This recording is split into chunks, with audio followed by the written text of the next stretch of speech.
हल्की हल्की बारिश हो रही थी। सुधा के दोनों बच्चे मोनू सुरभि दरवाजे के बाहर बैठे थे।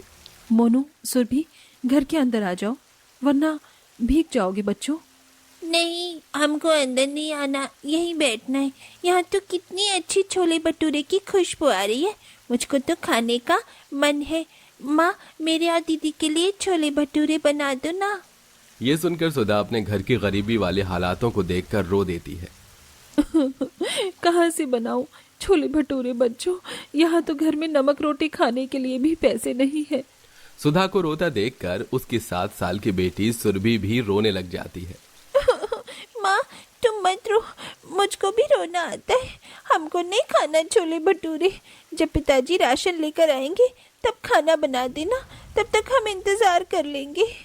जो उम्र बच्चे के खेलने कूदने खाने पीने की होती है, एक गरीब के घर पैदा हुए बच्चे को हर छोटी से छोटी ख्वाहिश के लिए भी तरसना पड़ता है। सुधा के घर की परिस्थिति भी ऐसी ही थी। तभी पड़ोसन मेनका आती है, जो कि काफी ज्यादा अमीर थी और पड़ोस के बड़े से बंगले में रहती थी। सुधा, अरे ओ सुधा। जी, कौन? अरे मेनका जी, आप यहाँ? हाँ, ये ले थोड़ा मैदा लाई हूँ। वो क्या है ना, ज्यादा टाइम का हो गया था रखे रखे, तो मैंने सोचा तू ले लेगी, तेरे इस्तेमाल में आ जाएगा। जी धन्यवाद। अच्छा, अब कैसा है तेरा आदमी? ठीक ढंग से कमा धमा रहा है या अभी भी पीना नहीं छोड़ा है? कहाँ पीना छोड़ा है, रोज ही पीते हैं।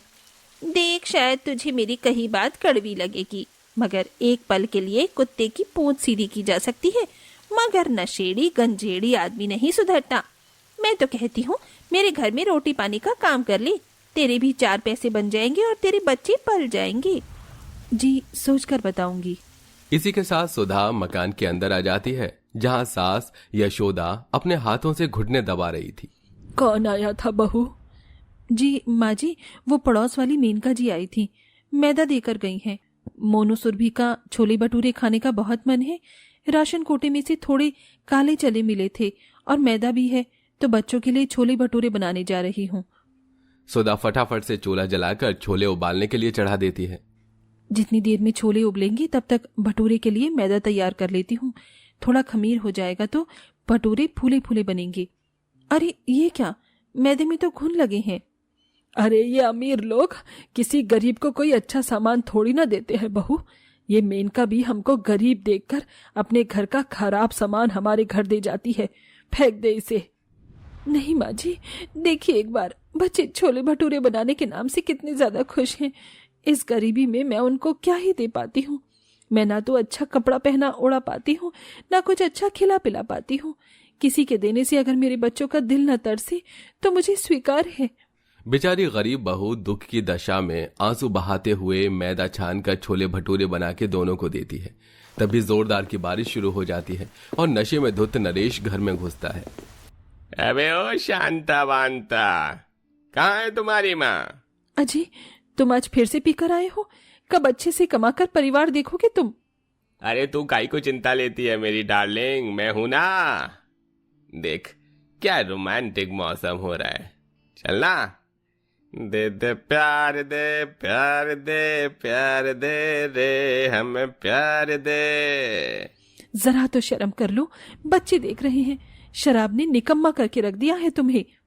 ये सुनकर नरेश मारपीट करने लगता है।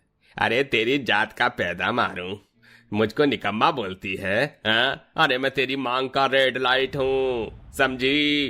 पति पत्नी ये क्या होते हैं? पत्नी पति के पैर की जूती होती है। अपनी औकात पे रखकर चल हट यहाँ से। नरेश सुधा को जोर का धक्का दे देता है, जिससे उसका सिर दीवार में लग जाता है। अरे वाह, छोले भटूरे हो गया मेरे भोग का इंतजाम। चल ला दे, ले इधर दे। नहीं नहीं, मैं नहीं दूंगा, ये मेरे हिस्से के छोले भटूरे हैं, माँ ने मेरे लिए बनाए हैं। देता है कि नहीं, वरना एक चमेटे में गाल लाल कर दूंगा। नहीं दूंगा, नहीं दूंगा। इस पर नरेश गुस्से से बिलबिलाकर मोनू को थप्पड़ मार देता है। तभी यशोदा गुस्से में आकर उसको घर से निकालने लगती है। दारू पी पी कर एकदम निर्दयी कसाई हो गया है। जा, निकल जा मेरे घर से। तेरे जैसी औलाद का होना न होना एक बराबर है। जा, तेरे बिना भी हम सास बहू कमा खा लेंगी। मस्ती में झूमता हुआ नरेश घर से एकदम चलते फिरते रोड पर आ जाता है जहां गाड़ियां रफ्तार में आ जा रही थी। तभी वो सड़क पर गिर जाता है और एक गाड़ी उसे कुचल कर चली जाती है और यहाँ से गरीब सास बहू के लिए सब कुछ बदल जाता है। उनके खाने खाने के लाले पड़ जाते हैं। माँ, मुझको भूख लगी है।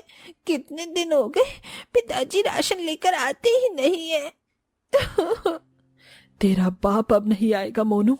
इन्हीं हाथों से मैंने उसको घर से निकाला था। सोचा नहीं था कि ऐसा कुछ हो जाएगा।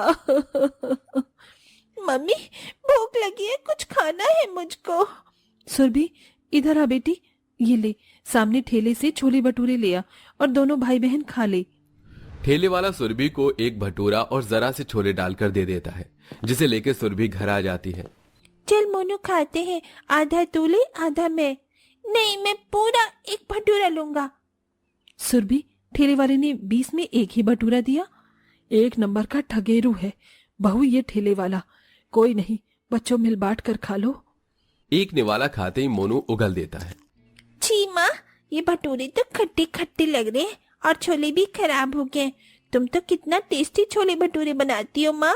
हाँ माँ, तुम भी छोले भटूरे बनाकर बेचो ना। पता है, इस ठेले वाले का पक्का मकान है, जबकि हमारा घर तो बारिश में कितना टपकता है। अगर तुम भी छोले भटूरे बनाकर पैसे कमाओगी ना, तो हमारा घर भी अच्छा बन जाएगा।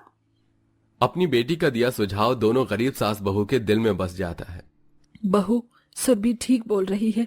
वैसे भी आज के टाइम में सबसे ज्यादा भीड़ छोले भटूरे वालों के पास ही लगी रहती है और कमाई भी इसमें ज्यादा है। जी माँ जी, ऐसा करते हैं कि आज मैं सामान जोड़कर देखती हूँ और हम कल से ही शुरुआत कर लेते हैं। अगले दिन तड़के सुबह उठकर दोनों छोले भटूरे तैयार करके ठेला सजा धजाकर जैसे ही बेचने निकलते हैं कि जोरदार की बारिश आ जाती है। हे भगवान, पहले दिन में ही भगवान ने बारिश की आफत लगा दी।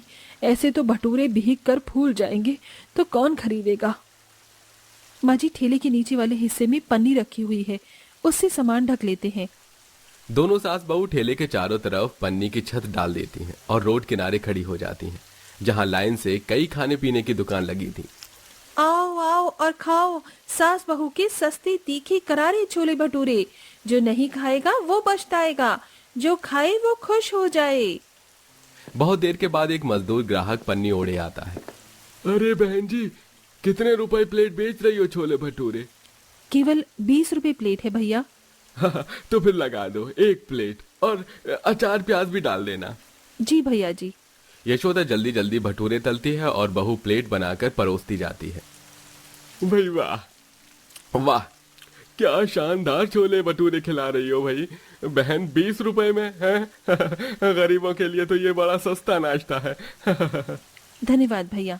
अगर और कोई हो तो उनको हम सास बहू के छोले भटूरे के बारे में जरूर बताना। पहले पहले दिन दोनों सास बहू की बारिश के चलते कुछ खास कमाई नहीं होती और बहुत सा सामान बच भी जाता है, लेकिन वो रोज नए सिरे से मेहनत करती और बारिश में ठेला लेके खड़ी होती।